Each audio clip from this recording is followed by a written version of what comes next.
যে ভিত্তির ওপরে ভর করে সভাপতি হিসেবে বিসিবির চেয়ারে বসে আছেন তামিম ইকবাল, সেই ভিত্তিকেই তিনি অস্বীকার করছেন, মুছে ফেলেছেন। আমি বলছি ২০২৪ সালের জুলাই আন্দোলনের কথা, যে আন্দোলনের মাধ্যমে গোটা দেশে পরিবর্তন এসেছে, পরিবর্তন হয়েছে বিসিবিতেও। কিন্তু সেই আন্দোলনের অন্যতম শহীদ আবু সাইদের নাম মিরপুর শেরেবাংলা স্টেডিয়াম থেকে সরিয়ে ফেলেছে, মুছে ফেলেছে তামিম ইকবালের এই বর্তমান কমিটি। কিভাবে, কখন করেছে, ছবি এবং ভিডিও সহ আপনাদের সামনে বিস্তারিত বলবো, আশা করি শুনবেন। আমি শুরুতে যেটা বললাম যে জুলাই আন্দোলনের ভিত্তির ওপরে দাঁড়িয়ে আছে বিসিবি, এটা শুধুমাত্র বিসিবি না, গোটা দেশই, দেশের সরকার দাঁড়িয়ে আছে সেই জুলাই আন্দোলনের ওপরে। অথচ সেই আন্দোলনের শহীদদের যখন সরকার নানাভাবে স্বীকৃতি দিচ্ছে, প্রতিষ্ঠিত করছে, সম্মান দিচ্ছে, সেখানে বিসিবির তামিম ইকবাল তাদেরকে অস্বীকার করছে, মুছে ফেলছে। কিন্তু তিনি ভুলে যাচ্ছেন ওই সময় যদি আবু সাইদরা জীবন না দিতেন, এই হাসিনা সরকারের পরিবর্তন হতো না। নাজমুল হাসান পাপন জগদ্দল পাথরের মতোই এই বিসিবিতে বসে থাকতেন। তামিম ইকবালরা বড় জোর বছরে দুবার তিনবার হয়তো গণভবনে যাওয়া, ছবি তোলা, সেটা পোস্ট করা, এর মধ্যেই সীমাবদ্ধ থাকতে হতো। সভাপতি হওয়ার স্বপ্ন তো দূরের কথা, ওই স্বপ্ন দেখার সাহসটুকু পেতেন না। কিন্তু যাদের মাধ্যমে এই পরিবর্তন আসলো, যাদের মাধ্যমে তিনি সভাপতির চেয়ারে বসার স্বপ্ন দেখলেন এবং সেই স্বপ্ন বাস্তবায়ন করলেন, তাদেরকেই তিনি অস্বীকার করছেন, অস্বীকার করেছেন। মিরপুর শেরেবাংলা স্টেডিয়ামে এমনিতেই আগে থেকে দুটো স্ট্যান্ড আছে, একটা হচ্ছে যে শহীদ জুয়েল স্ট্যান্ড, আর একটা হচ্ছে শহীদ মুস্তাক স্ট্যান্ড। যেদিকে ড্রেসিং রুম আছে তার উত্তর এবং দক্ষিণ পাশে এই দুটো স্ট্যান্ড অনেক আগে থেকেই আছে। আর শহীদ আবু সাইদ স্ট্যান্ড করা হয়েছিল কখন, আপনাদের নিশ্চয়ই মনে আছে, 5ই আগস্ট যখন সরকার পরিবর্তন হলো, তারপরে বিসিবিতে সভাপতি হিসেবে আসলেন ফারুক আহমেদ। ওই সময়টাতে তিনি সিদ্ধান্ত নিলেন, তখন প্রথম যে বিপিএলটা হলো আপনাদের নিশ্চয়ই মনে আছে, ওই বিপিএল এর আগে সরকার এবং বিসিবির পক্ষ থেকে সিদ্ধান্ত হলো যে আবু সাইদের নামে একটা স্ট্যান্ডের নামকরণ করা হবে, একটা গ্যালারির পাশে এবং পূর্ব পাশে, যে পাশে স্কোর কার্ড আছে ওই পাশে নামকরণ করা হয়েছিল শহীদ আবু সাইদ স্ট্যান্ড। এবং সেটা শুধুমাত্র যে মিরপুর শেরেবাংলা স্টেডিয়ামে তা না, চট্টগ্রামে করা হয়েছিল এবং সিলেটেও করা হয়েছিল। এখন যেটা ওই স্ট্যান্ডের নামকরণ, সেটা ছিল ফারুক আহমেদ যতদিন ক্ষমতায় ছিলেন ওই সময়টাতে ছিল। পরে আমিনুল ইসলাম, তাকে সরিয়ে আমিনুল ইসলাম বুলবুলকে আনা হলো, তখনও ছিলেন এবং এটা সর্বশেষ ছিলেন। কিন্তু যখন তামিম ইকবাল আসলেন নির্বাচিত হয়ে এসে, তিনি বেমালুম এটাকে সরিয়ে ফেললেন, দরকার নেই।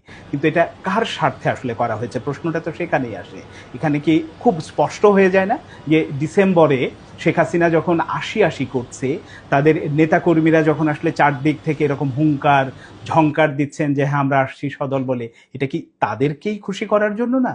আমার কাছে তো আপনারা যে যত যুক্তিই দেন না কেন, আমার কাছে আসলে ওই যুক্তিটাই খুব যুক্তিযুক্ত মনে হয়। কারণ এই কমিটিতে যারা আছেন, তিনি তো, আমি আগে থেকেই বলি, কেউ বলে না যে সর্বদলীয় সভাপতি।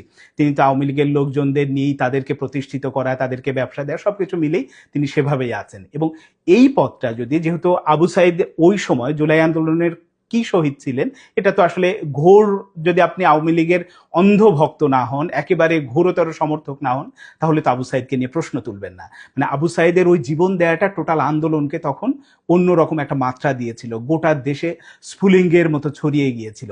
সেই মানুষটার জীবন দেয়াটা, সেই মানুষটার স্বীকৃতিটাকে, এমন না যে বিসিবিতে আপনার আলাদা কোনো তার জন্য টাকা খরচ হচ্ছে, কিচ্ছু না, একটা স্ট্যান্ডের নামকরণ ছিল, একটা গ্যালারির নামকরণ ছিল, সেটাকেও সরিয়ে ফেলতে হলো। এখানে হয়তো যুক্তি হিসেবে কেউ কেউ খাড়া করার চেষ্টা করবেন একটা বিষয়, যে না, এখানে শহীদ জুয়েল এবং মোশতাক দুজনে আসলে ক্রিকেটার ছিলেন, তাদের নামে নামকরণ করা হয়েছে, 71-এ তারা জীবন দিয়েছেন, আমি সবই মানলাম, তাদের সম্মানের জায়গাটা ওই উচ্চতায়, সেটা থাকবেই, তাদেরকে অসম্মানও করা হচ্ছে না। কিন্তু আপনি আরেকটা, যিনি একটা কি বলবো, যে দেশের পরিবর্তনের জন্য, দেশের একটা আন্দোলনের বড় শহীদ, তাকে আপনি অস্বীকার করতে পারেন না। হয়তো বলবেন যে তিনি তো রাজনৈতিক ব্যক্তিত্ব, আমরা তার নামে কেন আসলে নামকরণটা করব। এখানে তাহলে তো খুব সেই প্রশ্নটাই চলে আসে যে মিরপুর শেরেবাংলা স্টেডিয়ামের নামকরণই একজন রাজনৈতিক ব্যক্তির নামে, তো সেই নামটা কেন? সেখানে একজন এই শেরে বাংলার নামটা সরিয়ে আপনি কোন একজন ক্রিকেটারের নাম দেন, যে শহীদ হয়েছে বা মারা গেছে, যার অবদান আছে, তার নাম দেন। সেটা তো করছেন না। যে মানে স্টেডিয়ামটার নামকরণই যেখানে একজন রাজনৈতিক ব্যক্তির নামে, সেখানে একটা গ্যালারির নামে যদি একটা গ্যালারির নামকরণ শহীদ আবু সাইদ স্ট্যান্ড থাকে, সেটা আসলে ক্ষতিটা কোথায় আমি জানি না। এখানে যদি ওই রাজনৈতিক দৃষ্টিভঙ্গি থেকে দেখা হয়, সেটাও ভুল।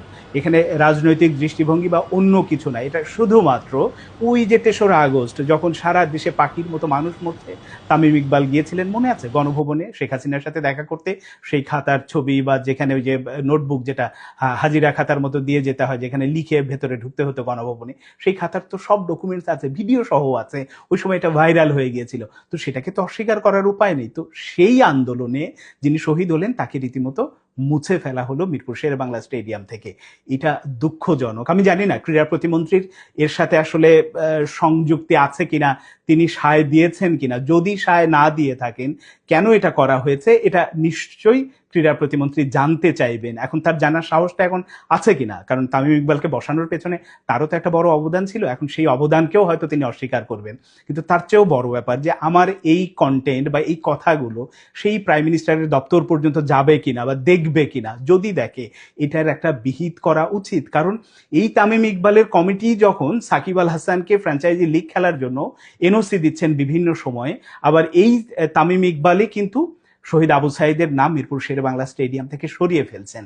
এটা কিভাবে কি হয়, এই যোগ বিয়োগগুলো মেলানোর জন্য, এই হিসেবগুলো মেলানোর জন্য আপনাকে অনেক বেশি জ্ঞানী হতে হবে না, সায়েন্টিস্ট হতে হবে না, এমনিতেই বোঝা যায়। এই কারণে আমি যখন বলছি কথাটা, এই কথার আমার হয়তো গুরুত্ব না থাকতে পারে, কিন্তু আপনারা যারা বোঝেন, দেখেছেন, দেখছেন, বিষয়গুলো আপনাদের কাছেই ছেড়ে দিলাম যে আসলে কেন করা হয়েছে, কি উদ্দেশ্যে করা হয়েছে, এই প্রশ্নের উত্তরগুলো আপনারা নিশ্চয়ই দেবেন।